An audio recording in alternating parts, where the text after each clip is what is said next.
I'm glad you sound great. So I'm glad the phone situation figured itself out. It was getting tense there, waiting for you to log in as we're about to start.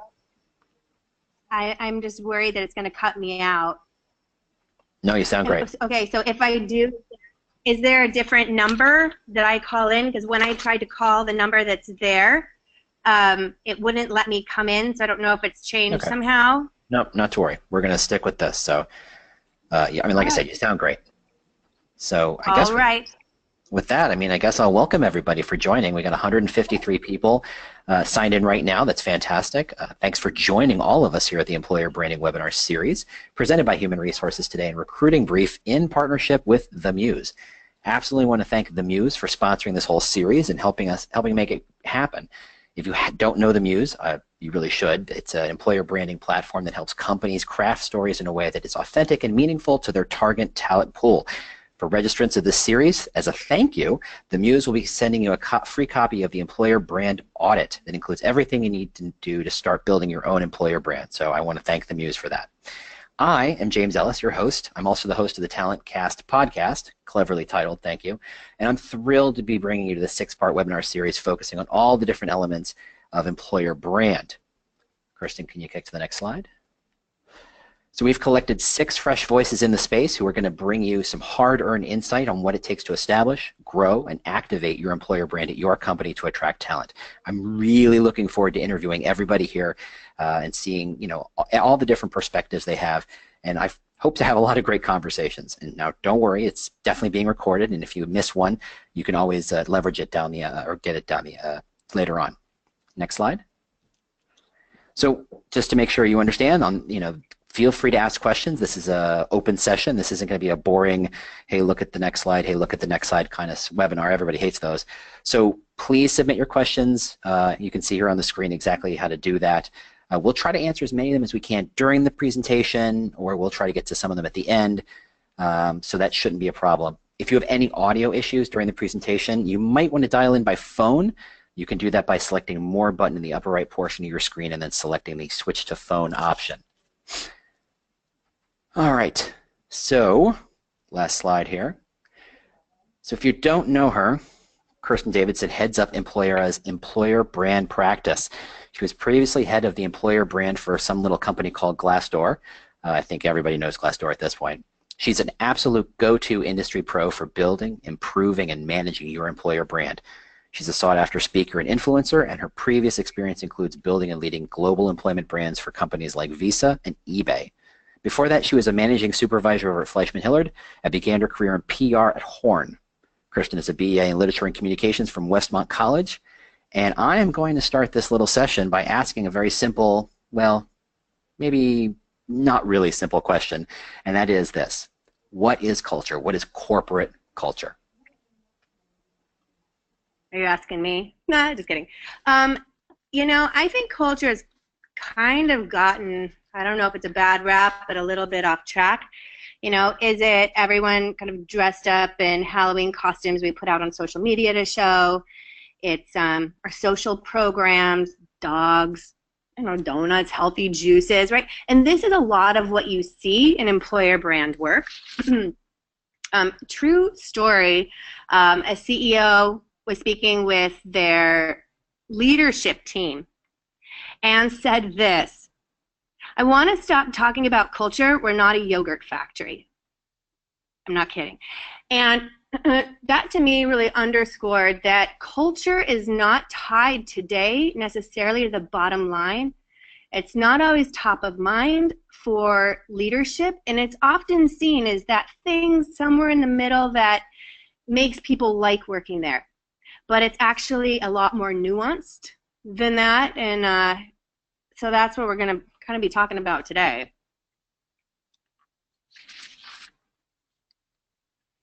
And why is this? It's obviously we are all part of this, but increasing transparency, right? And that one's pretty obvious, but you're held accountable for what's going on in your organization. Leaders can no longer say, well, that's someone else's job.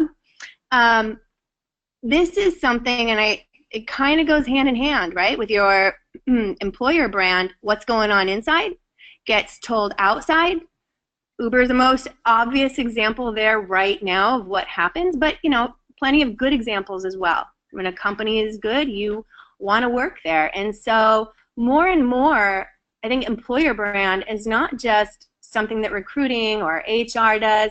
It is your brand. More and more companies are starting to understand that. So organizations are starting to pull together, but that's a new phenomenon within organizations. So can I jump in here and ask a dumb question? Yeah. You're talking about culture. The series is about employer brand. How do those two things, which, are they the same? Do they overlap? Are they, completely different? How do you kind of show or define the difference between culture and employer brand? Well, they're two sides of the same coin.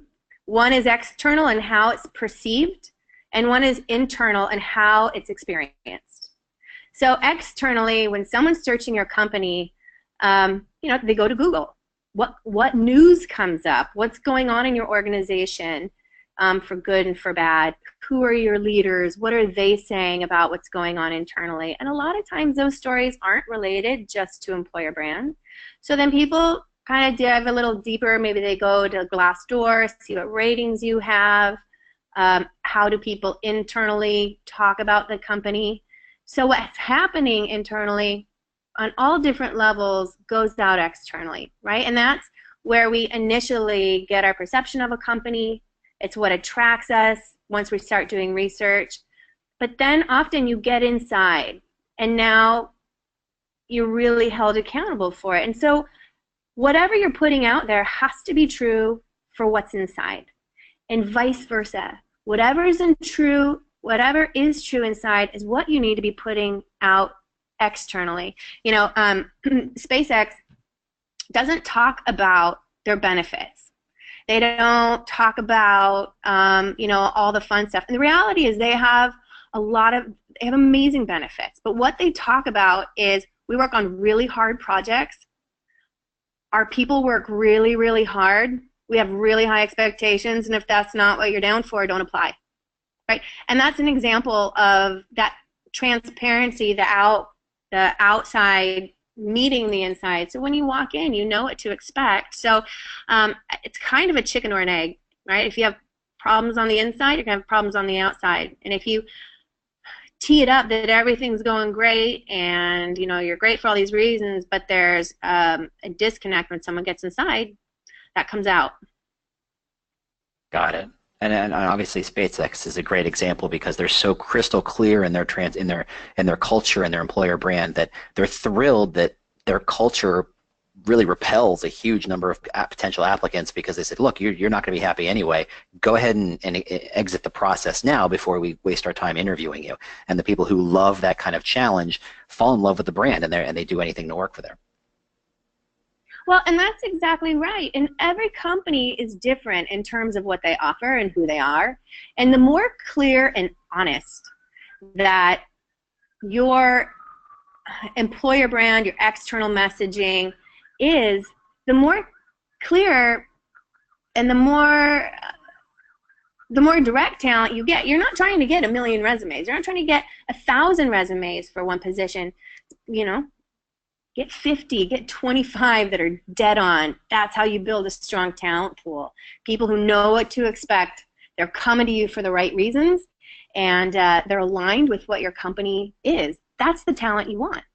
Yeah, I always say that anything more than 3 amazing candidates that you bring to the hiring manager is effectively wasted effort, and that's the platonic ideal of recruiting and hiring, is just to bring, here are your 3 choices. They're all amazing. Pick one. Everybody else doesn't even count. Yeah. Saves a lot of time and money, and that's the point. All right, didn't mean to derail you. No, that's actually a great segue. It's all about saving money. I talked a little bit about just up front, what is culture, and I think it gets confused. Culture is a bottom line issue. It's something that drives the bottom line, and you have to be tied to the bottom line when you talk about culture to get the attention that you need in the organization, to get the resources that you need to actually make fundamental changes.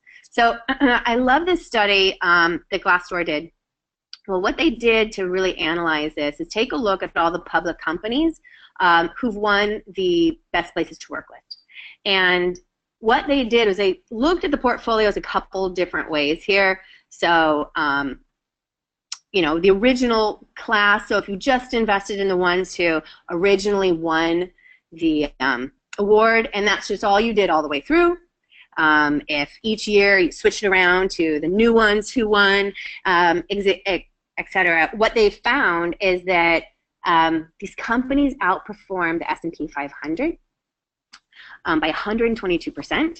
And then the opposite is true, where the lowest rated companies underperformed on average by about 30%. Those are really compelling numbers. You know, 50% of candidates say they wouldn't work for a company with a bad reputation, even for a pay increase. They've also found that people will go to a job with a great reputation and take less money for it, which I think is really fascinating. And then, you know, almost your entire workforce would consider leaving for another role. He doesn't have a good reputation. That's pretty demoralizing for people, right? So, and, you know, people talk a lot about who owns culture, and I hear often it's everybody, and that's true, right? Like, we're all responsible. We all hold a piece of that and take that culture forward, but it starts at the top. The CEO is the one who sets the vision and the goals for the organization, and it falls out of that. They provide the authenticity. When they're authentic leaders, holding the line on the values, on the performance plan, on the goals for the organization, they reinforce that behavior and communication through everything they do. It sets a precedent, clear communication, clear accountability for what that is. So we're going to start with our first poll here. Who's going to launch it? All right. We're going to find out for people for whom culture is a top priority for their CEO. I was speaking and forgot I was muted. Yeah, so go ahead and put your lunch down. I know that's what you're all doing. Just go ahead and answer the poll. We got about, almost 70% participation. Give it a couple more seconds. Oh, it's neck and neck. This is fun. Who's gonna win? Who's gonna win? Just a couple more seconds. Oh, it's evening up a little more than I would expect. All right, 10 more seconds. There's still 17% of you who haven't voted yet. Don't make me hum a theme song. All right. Come on, come on. All right, we're going to call it. So the answer is 58% said yes, culture is a top priority, and 42% said no. 58% said yes. We got as high as 60% yes, but it lowered a little bit down to 58. Well, that is good news. I think more and more boards are holding CEOs and the leadership team accountable for this. Shareholders are holding them accountable, but we also see that almost half of people on this call alone are saying it's not a top priority. And if you're anything like me, your experience internally, as mine has been through parts of my culture, is it feels like banging your head against the wall, where you're doing your best to, go where you can, do what you can without full resources, kind of in spite of everything. That's a tough place to be. And so what do? You have to talk the language, and this can be a journey for leadership teams that just aren't engaged. But when you can take a little time and drive this to the bottom line, there's key pieces here that really point to the money that's going out of the organization because of it, the money that you're saving, and the talent you're bringing in, so retention, everything else. So your employer brand reputation, right? Glassdoor, how people see you, how they're coming in. Your corporate reputation is a big piece of it. Employee engagement, so we all have our surveys, whether they're annual or monthly, and you do pulse surveys. Retention, for a lot of companies is a pretty big problem. NPS, so customers want to work for companies that have good practices. Business performance overall, recruiting metrics, and then employee performance. So, how engaged are they? How much are they performing? Innovation, etc. And what's tough about putting this together is different groups hold these different measurements, and they're held accountable in different ways. And so, pulling this story together and the business case for it is a cross-functional thing in and of itself. Does that make sense?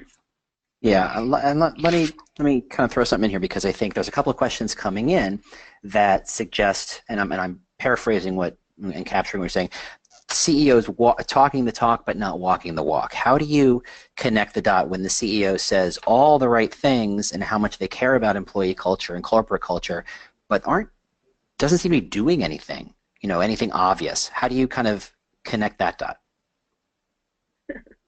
Well,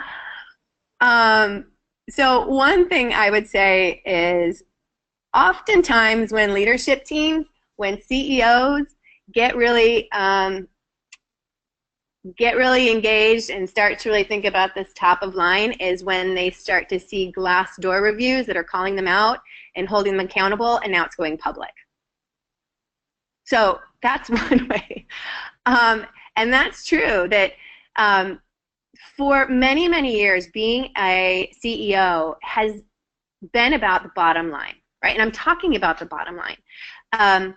But because the CEO sets that agenda and drives the authenticity for it, they're now being held accountable in a different way because of the transparency, because of what people say.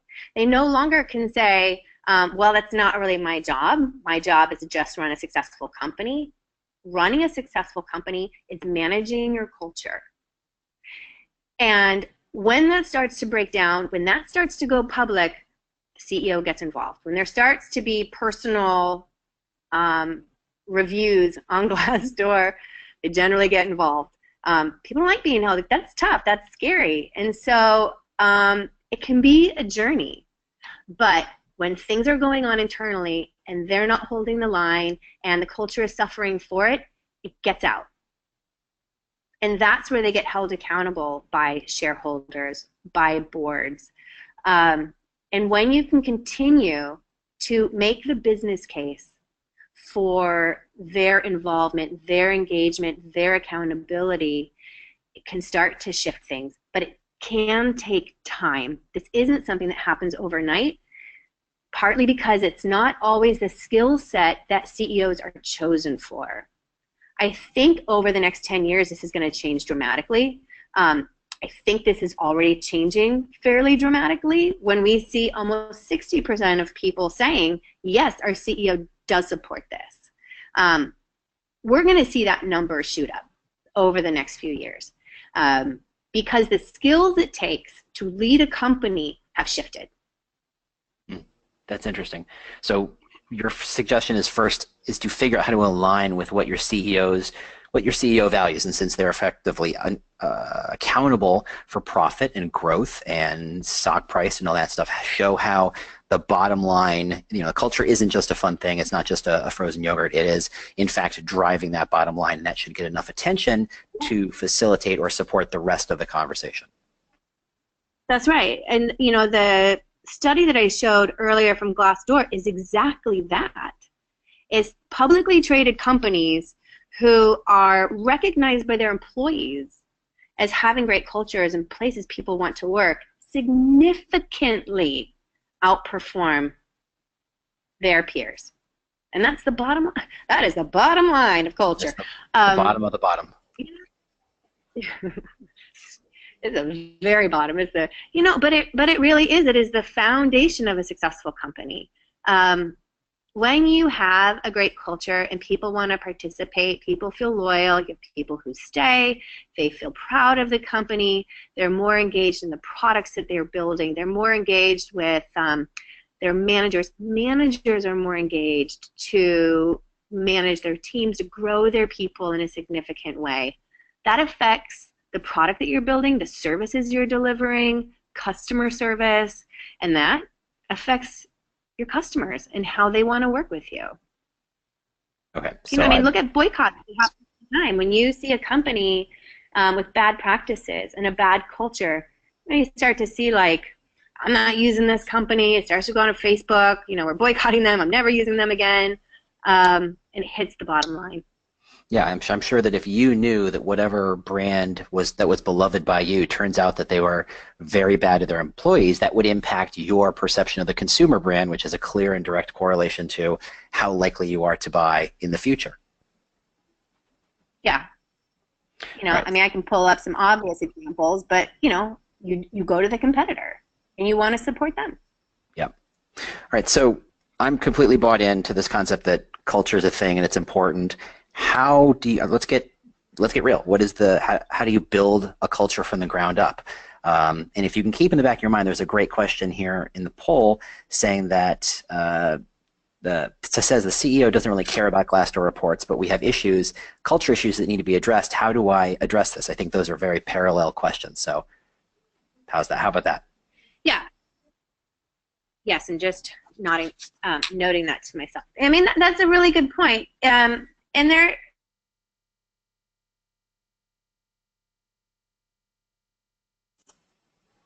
did we lose you?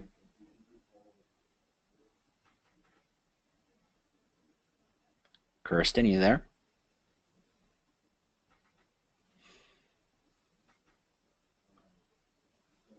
All righty.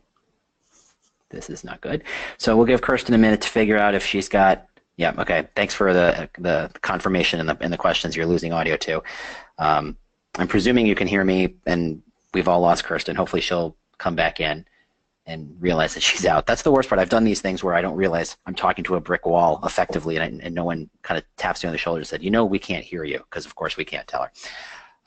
So we'll take a moment. Hopefully she'll come right back on, and this is the part where I get to vamp a little bit. Thanks everybody for the questions. Hopefully we're answering them as we go. Okay, good. Thank you, Amy, for telling me you could hear me, and Sandy, thank you. I don't have any material to kind of fill in the space here. We'll just check. Wait one more minute.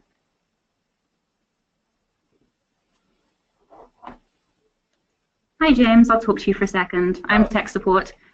We have some questions, and someone asked if you can answer questions in the meantime. I don't know. Sure. Can you answer questions in the meantime? Sure. I mean, I certainly. The nice thing about this is that there's no actual answer to any of these. There are opinions and thoughts and strategies to approach these. So I'll start at the top. Stephen asked, do I think subcultures are damaging to primary cultures in large organizations? That's a great question.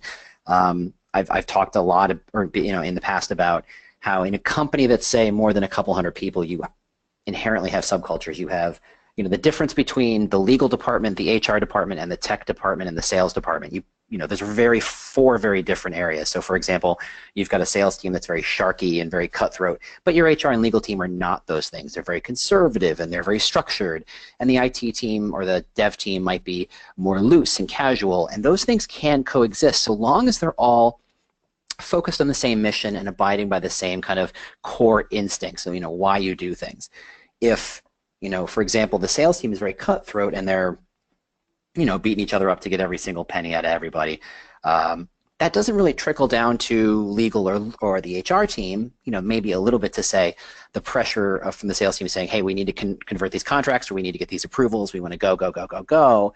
It's not as cutthroat, it's simply more aggressive. And I think that aligns with who salespeople generally are. And I'm painting with a pretty broad brush, I appreciate that. Whereas in the dev team, it might be very loose and it might be very casual, and there's a lot of jeans and shower shoes, so to speak.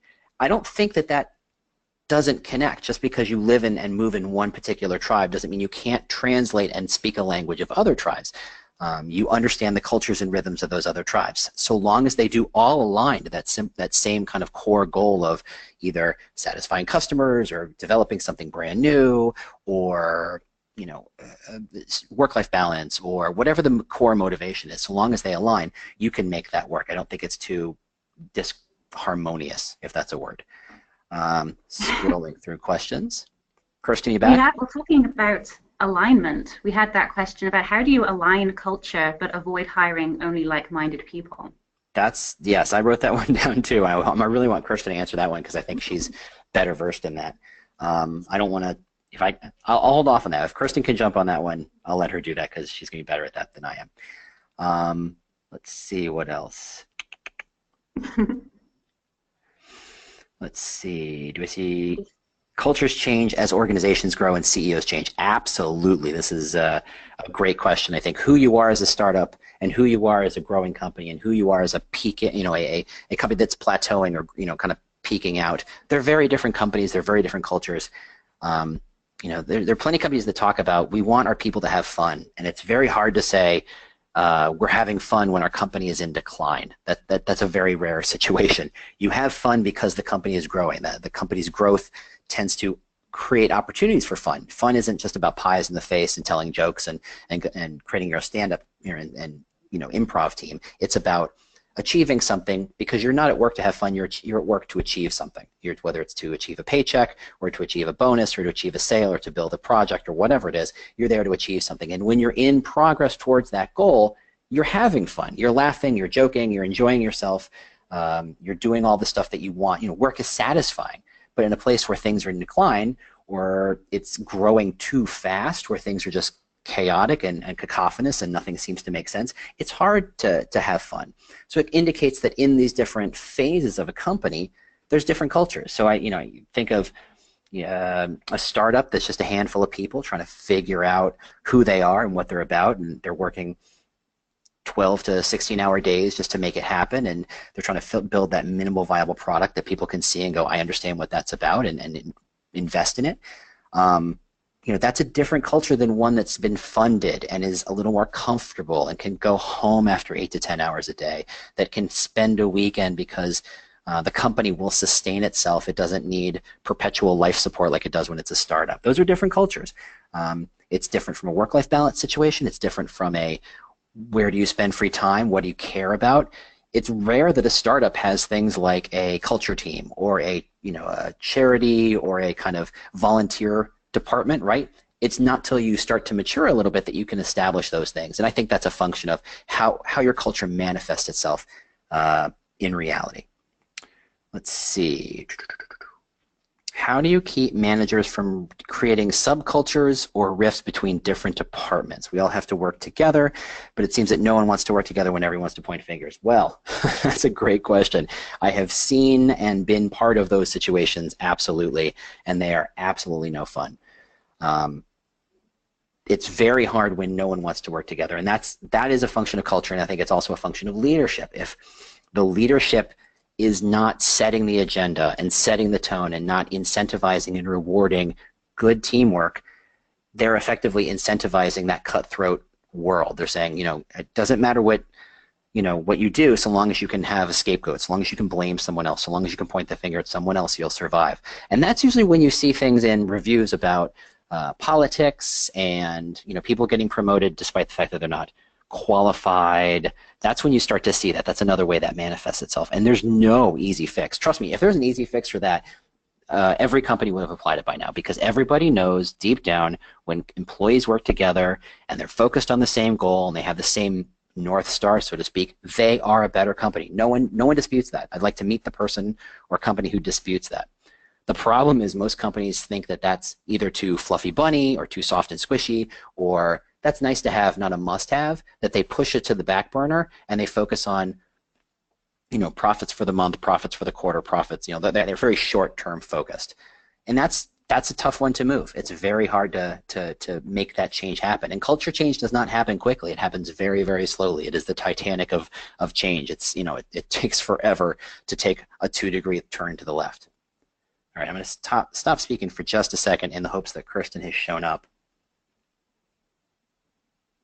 No word from Kirsten. Are you there? Oh, you there? Yeah. Woohoo! All right. So I don't know what happened, but we'll take it away. So when last we spoke, so long ago, but not so long ago, I asked, how do you build a culture and how do you develop a culture when you really, really need culture? Yeah. At what point did I drop off? You had quite literally just begun like the first sentence of answering that question.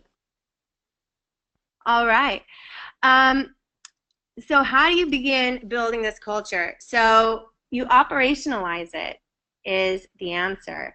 It takes a village, let's say, but it can be hard. So pulling off experience where you are building a culture requires everyone in the organization. When I say everyone, I mean facilities. I think sometimes they're the unsung hero for how they deliver an experience. IT, your systems and data, your channels. Can you guys yeah, we lost see your my screen? We lost it. Hang on. Okay, we're here. Not sure what's going on. There we go. IT. See, IT is a big part of the experience all around. Channels for communication. And what's tough about this is, you know, it's kind of the ultimate kumbaya that we all work together here. But you can start small, and this is where a lot of companies do start small, and you get wins. Onboarding is a great example of how this comes together. So when all systems are not firing, you don't deliver a great experience. How do you pull employees in and engage new employees with current employees? How do you deliver an experience that makes them excited? And so what you can do is just get a working team together with a couple people identified from each of these groups and ask them to help give some perspective.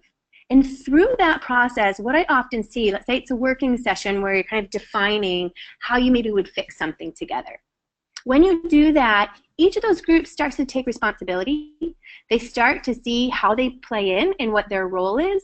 And so you can start small. Eventually, you want that to bleed into the organization, but it's process change, it's sharing of goals, and that takes a little bit of time, understandably. But you certainly can start. Let's say it's, you know, a communications team. You know, marketing helps develop some of the materials on that. IT systems can help deliver messages, build systems that allow that a great experience for delivering content. Even something like that, teams can raise their hand and say, hey, I need some help. I'd like to maybe pull in a cross-functional team and let's see how we can solve this together. And you start to show examples of how that works. Does that make sense? Totally does. Okay. So, I just go ahead. I know that can feel like such a big job, and it feels so like impossible for many companies where it's just not the case. But even in an individual job, you can raise your hand and say, you know, hey, here's something I'm struggling with and working on, and I'd love your perspective. People like to help out when they're asked for their expertise. You know, and then you can also say, like, how can we work on this together? How can we bring this to life together? And they'll start to take their own responsibility.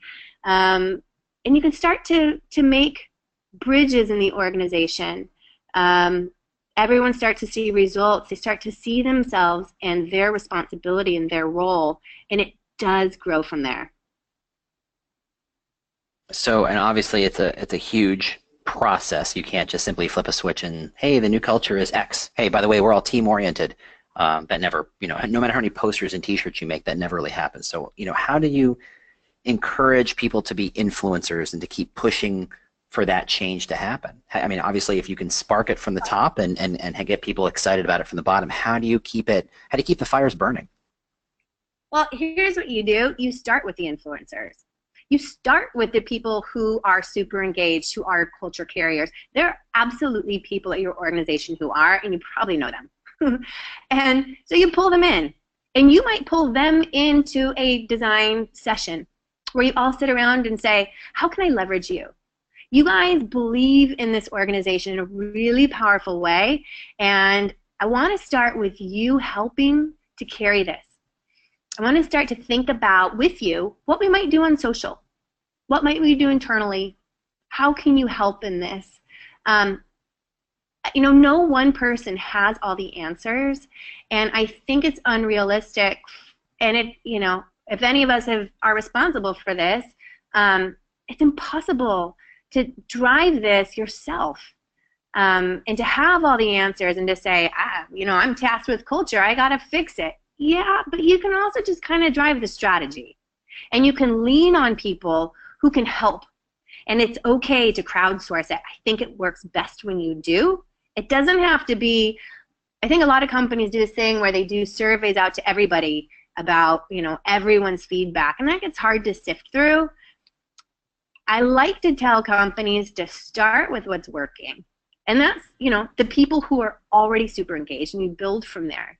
Now, yeah, you have to fix the stuff that's not. But when you start to really focus on, here's everything that's not working, and how are we going to fix it, I've experienced that it's actually much more seductive to kind of talk about all the stuff that's broken instead of also taking an opportunity to talk about what's working. And I mean, that's human nature, right?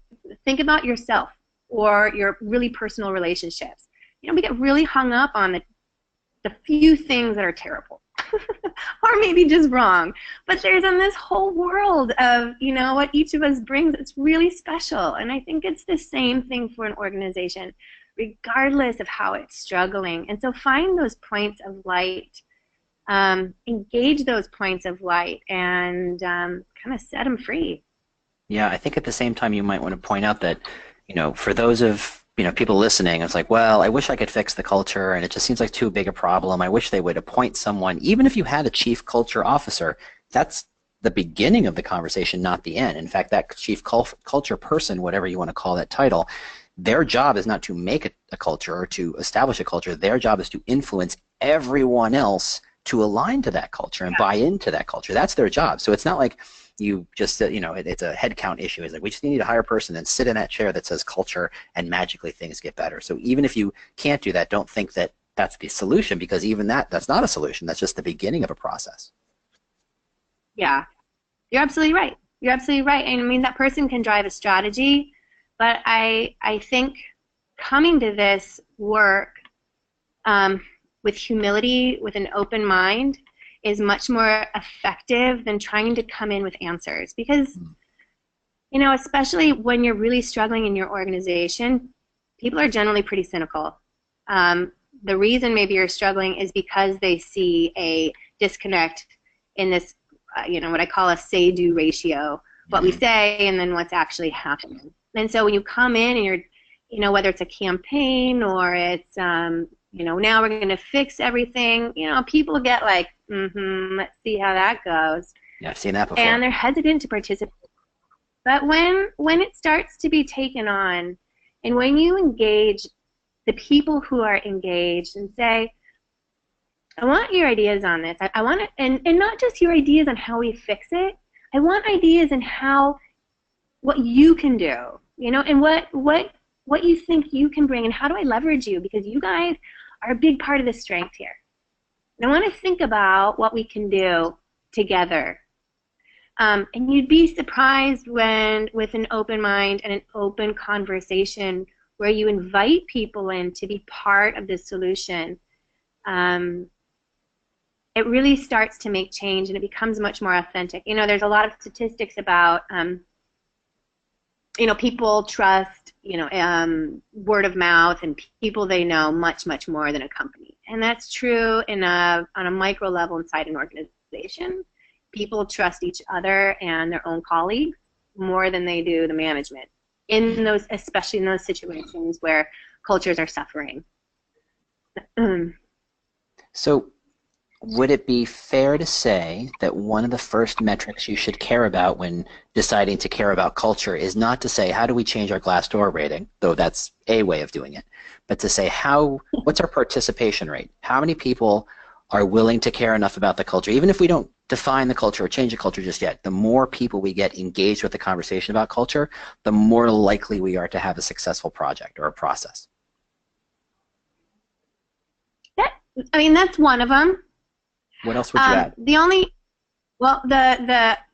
The thing I'm pausing on is it's really different for every organization. There isn't a magic bullet. a lot is written about culture. I mean, even in this webinar, we're talking about culture. But the issues are unique.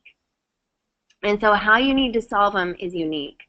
It's getting your arms around, what people are saying that that isn't working. And then it's spending time getting under that a little bit. So let me give an example of that. So I was recently talking with a company, and they were saying, our problem is that the mid-management level, and this is common across a lot of companies, but they feel like that kind of mid-level manager, maybe they're kind of young at the company, they've been promoted, but they haven't really been trained in how to manage and how to build a great team. And so that's what they wanted to talk about, and kind of what they wanted to develop some systems and training for, et cetera. But when we started to dig under that a little bit, what was happening was these managers weren't really empowered. And so they were going up to the next level and up to HR and saying, this is a problem. And then HR would kind of get involved and say, all right, well, here's what you need to do. And so, what we found is a lot of what needed to happen was to back off and let those managers struggle just a little bit so that they could be empowered to have to kind of figure it out and grow their skills. And that was kind of an organizational shift. But it was different and more nuanced than our mid-level managers just don't have a bench strength. Yeah. It was kind of analyzing the why and getting under that. And so I give that example only because what's driving it in your organization is a little bit different than any other organization. I mean, the ultimate, what you're trying to get to is the same. Your issues in terms of how they're playing out could be really similar, but it's being able to get under that a little bit and kind of those nuances so that you can really start to make change. And so in this case, it was working with the more senior level to say, all right, here's what you need to do. You need to actually make a change, and then you need to hold managers accountable. And then we could start to train that mid-manager level because they were empowered and they knew that if they went up, they were going to get told to just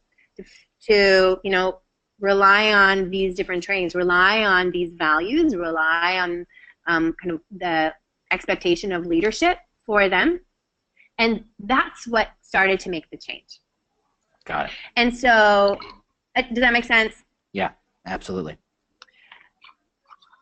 All right, so do you want to try and launch this next poll? We have a second poll here. Yeah. Okay, so the question is, what are the biggest pain points in your culture? We'll wait a minute for everybody to chime in here. Should just take a couple seconds to do it. While you're answering, Kirsten, there were some questions here. Two questions I want to point out that you can kind of keep in mind. One is establishing culture in a remote workspace, i.e. people are, distributed a bit more. And there was another one. There's another one. In that way, does it mean a mobile workforce or people who are, to them, not connected into a office location versus like a location? Exactly. Well, I guess it's true for. And then so I'll take that one first. Okay, and then the other question was, I lost it. Hold on. How do you hire? This is a very early question. How do you hire people that are aligned with the culture but aren't effectively creating a homogeneous workspace? How do you create, you're not hiring the same people over and over again? That's the second question. All right. Got it. Okay. Yeah. That's really good. So on the remote piece, a major part of it is communication. Major. And thinking about that group as as part of your employee base. I find that so when you are remote, you don't always get the communications. Maybe it's sent out, but it's not relevant to you. So it might be like, for example, one thing I've experienced is that there's an email that goes out about an event that's happening. Maybe it's a happy hour, maybe it's a celebration of some kind, and these people are like, great. And it reinforces that they're not part of that. If you're thinking about this group and you're thinking about the importance of engaging them, either you can find ways for them to participate. Maybe there is one thing I've seen that a company did really well. It was an anniversary and a big celebration for this milestone. And so there was this big company party where they all got together, and what they did was they sent a like physical piece to each of the remote people along with a bottle of champagne so they could celebrate. That's just one example. But that's a company that's thoughtful about that, and you have to think about it, and you have to think differently about it. It is a different group of people. Indeed. And the same would go for you know, maybe a small team that's more remote. And so you have to think of them top of mind. Maybe there's certain communications they're not included in because it's not relevant to them, and you don't want to send that out to them. But for those big moments, how do you make sure they can be part of it? If you're doing an all hands, making sure that they're set up with the technology that they need to be able to dial in. Make sure that if something gets sent out to employees, they get it. And it's just being smart about that and having a strategy for it. Got it. I think. That's a great answer. I love that. All right. Let's go through remind me of the second one. The second Sorry, one. Go ahead. No, it's something about culture. More than likely. And now I'm blanking on what it was too. Let me go look. No. It was. I wrote it down. How do you hire for a particular culture without becoming homogeneous in your own employee base? Yeah. That's always the tough part, right? Birds of a feather and etc. And so there's different ways that companies tackle that. The reality is the more diverse your workforce is today, the more diverse it will continue to be, because people know people have their interests, communities, you know, whatever it is that allows people kind of a broader reach. But how do you get to that initially? You know, people disagree with me on this part, and but I think that it's the company's job to talk about expectations, to talk about values, to talk about mission, and what the company is aligned to, and what it's like to work there, and what they're asking you of. And then delivering an experience, let's say through the candidate journey, that really pays off your brand. So from kind of the moment they're welcomed into, the discipline around how they're interviewed, the kinds of questions they're asked, there's a discipline around that. And someone is able to authentically say, yes, I want to be a part of this, or this isn't for me. And so you have to make sure that the experience you're delivering through that process is one that takes out bias, that allows for questions to appropriately and equally assess for skills and for competency in that role.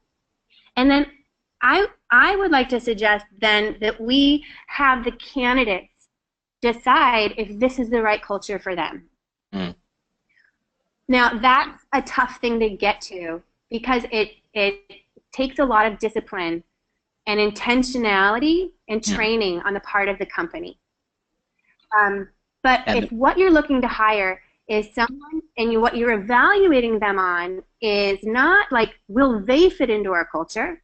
It's not, you know, do I think they have what it takes to, you know, in that kind of unspoken way, fit in. But when we're really clear about what's expected, we're really clear about what's expected in the role and the kinds of qualities, in terms of values, in terms of, you know, when you're really clear about that, and when teams aren't assessing, I see a lot of companies, maybe the last interview they do is someone who's responsible to look at culture fit. And I think that's deadly. Being the last one? And there's a balance here. And what was that? Being the last interview or being an interview at all? Well, being an interview at all, I do see it as being that last one. So they've made it all the way through, and now they have someone who, maybe they're a culture carrier, and it's well-intentioned, but that gets dangerous because then it's really subjective. And the more you can take the subjectivity out of it, and you're building an organization around the mission, the culture, and what you're building toward, versus whether we all like each other, because there's always people you have a tough time working with, regardless. But can you all play on the same team? Can you keep that off the field when you're trying to make the goal? Can you all be part of the team and work together? Can you pass the ball when someone's open? Not play favorites. That's what the best teams do. And when best teams do that, it creates synergies because you're all having wins. You're all responsible for it. And that in and of itself breeds that synergy, and that's what kind of bleeds out into the organization. Gotcha.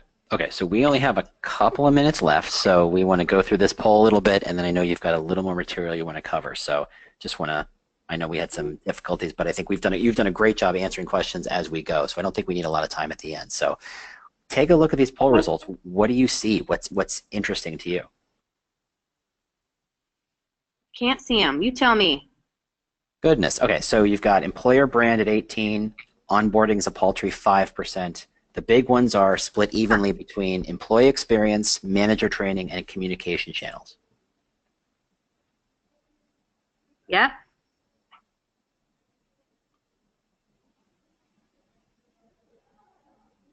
All right, so let's take on, all right, well, it's interesting that the employee experience, manager training, communication channels are all coming in at about a third.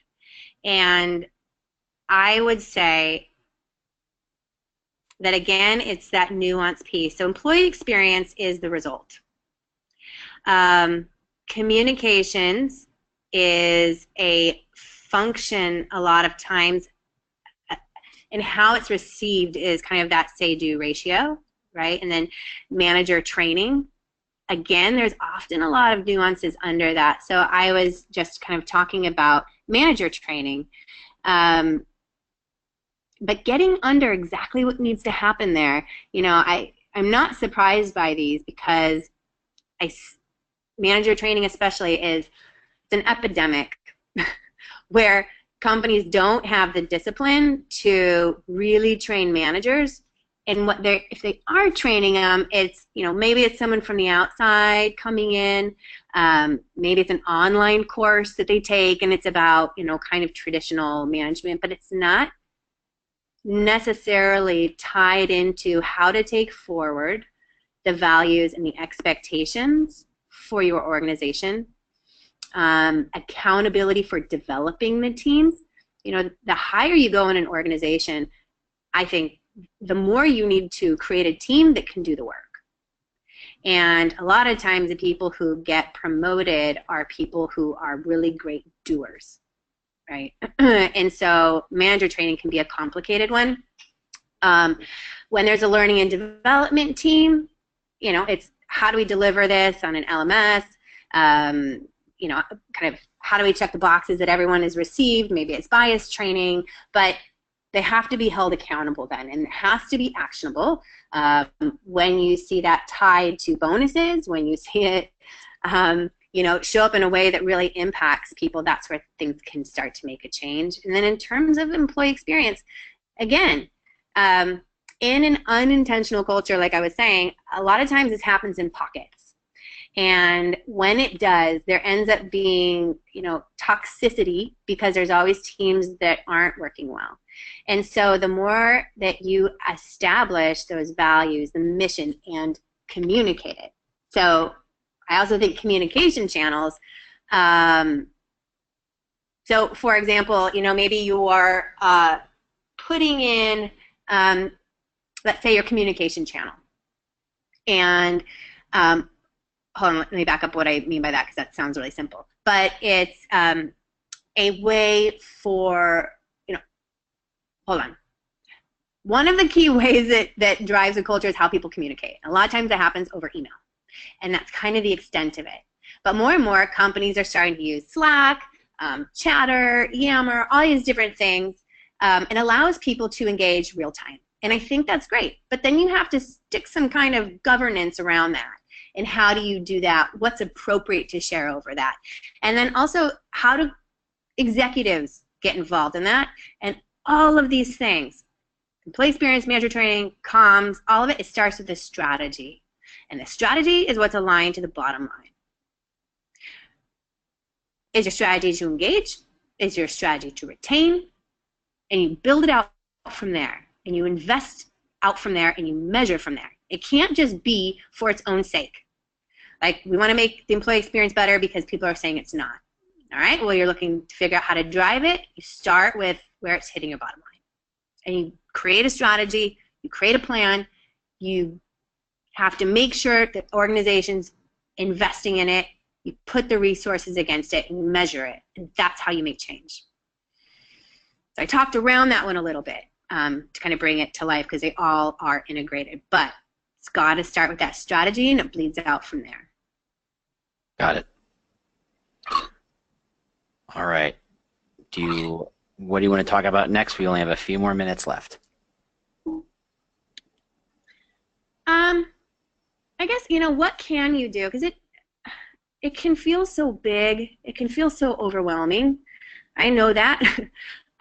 So first, it is that bottom line issue. Is, where are you bleeding?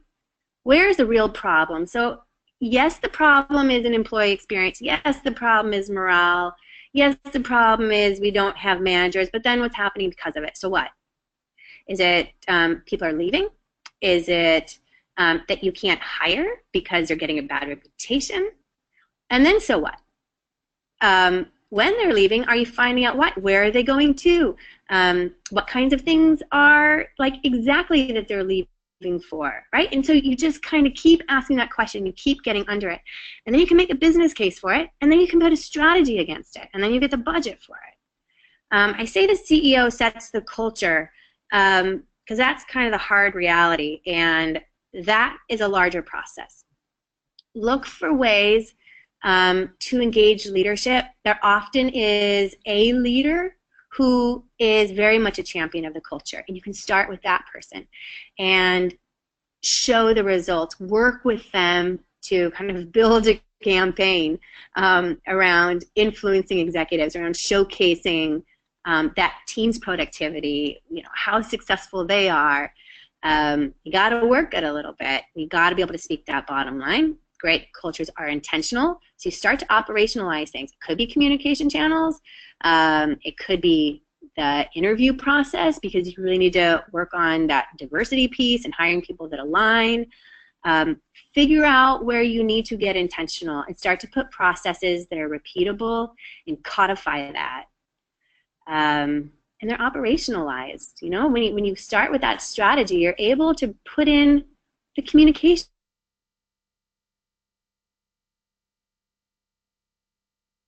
Oh, do we lose you again? I swear I didn't bump her even though we're out of time. Kirsten, I hope, I don't think you're going to have time to dial back in, so I think I have to close it out. Thank you so much for showing up. If you want more about Kirsten or you want to reach out to her, she is absolutely on Twitter. Let me go pull up her email or her Twitter account. It's KMZ Davidson. KMZ is in Kyle Monty Zulu Davidson. She's very active on Twitter. And she's great. Frankly, she's been a friend of mine for a while. I'm thrilled to get a chance to talk to her about this stuff. But that is, in fact, all the time we have today. I hope you had a blast. I definitely had a blast. I think this is a great conversation and a good bookend to the other part of employer brand. Culture isn't something we talk about a lot that isn't squishy, so I think it was great to kind of connect the dot here. I absolutely want to thank our sponsor, The Muse, who put all this together. Again, thanks to Kirsten from Employera for joining us. I'm James Ellis. You can find me on Twitter at The War for Talent. Oh, good, you're still there. Sorry, Sorry. No, it's all right. That happened. Any other easy places to connect with you online? I already gave out your Twitter. Oh, you gave out my Twitter? LinkedIn. Please connect with me. If you have questions, I'm happy to hop on the phone. I love doing that. It doesn't have to be formal. If you just ever need someone to bounce ideas off of, I love to chat. Fantastic. So we have 4 more sessions to go. You can find the rest of the sessions on humanresourcestoday.com/webinar-series or recruitingbrief.com/webinar-series. We're going to send everybody a recording so that everybody gets capture this. Even if you couldn't only make it for part of the time, we'll make sure to send it to all registrants. Thanks so much for joining us. We really appreciate it. Have a great day, and we'll see you next time. Bye. Thanks, Jane. Bye, everyone.